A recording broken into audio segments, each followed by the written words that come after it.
டெல்லியில் கார் குண்டுவெடிப்பை நடத்திய மருத்துவர் உமர் பதர்பூர் சுங்கச்சாவடி வழியாக தனது காரில் டெல்லிக்கு நுழையும் சிசிடிவி காட்சிகள் வெளியாகியுள்ளது. முதலில் அதனை பார்க்கலாம்.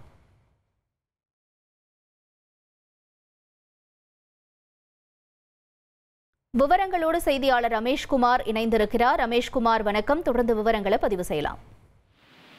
டெல்லி செங்கோட்டை கார் வெடிப்பு சம்பவத்தை நிகழ்த்திய தற்கொலைப்படை தீவிரவாதி உமர் தொடர்பான மற்றொரு புதிய சிசிடிவி காட்சி வெளியாகி இருக்கிறது.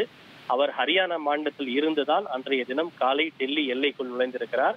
அவர் ஹரியானாவில் இருந்து டெல்லி எல்லையில் இருக்கக்கூடிய பதர்பூரில் என்ற பகுதியில் இருக்கக்கூடிய சுங்கச்சாவடி வழியாக டெல்லிக்குள் நுழையக்கூடிய அந்த சிசிடிவி காட்சிகள் தான் தற்போது வெளியாகி இருக்கிறது. பதர்பூர் சுங்கச்சாவடியில் தன்னுடைய காரை நிறுத்திய உமர் அங்கே சுங்க கட்டணம் செலுத்துகின்ற அந்த காட்சிகள் தற்போது வெளியாகி இருக்கின்றன. அந்த காட்சிகளை நாம் பார்க்கலாம். இருக்கையில் அமர்ந்திருக்கக்கூடிய உமர் தன்னுடைய முகத்தில் கருப்பு நிற மாஸ்கை அணிந்திருக்கிறார். இந்த காட்சி அன்று காலை 8 மணிக்கு பதிவாகி இருப்பது சிசிடிவியின் மூலமாக நமக்கு தெரிய வருகிறது. அந்த காரின் பின்புறத்தில் அவர் ஒரு பை ஒன்றை வைத்திருக்கிறார். அந்த பையில் என்ன இருந்தது என்ற கேள்வி எழுகிறது.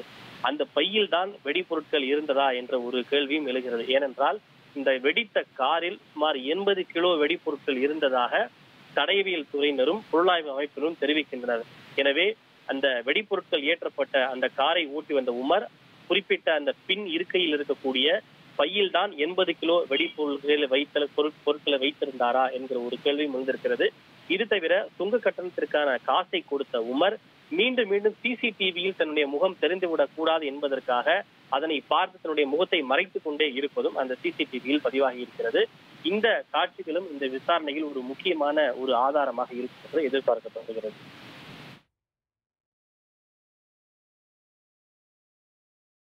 உங்களுடைய தகவல்களுக்கு நன்றி ரமேஷ். இனி செல்லும் இடமெல்லாம் செய்தி.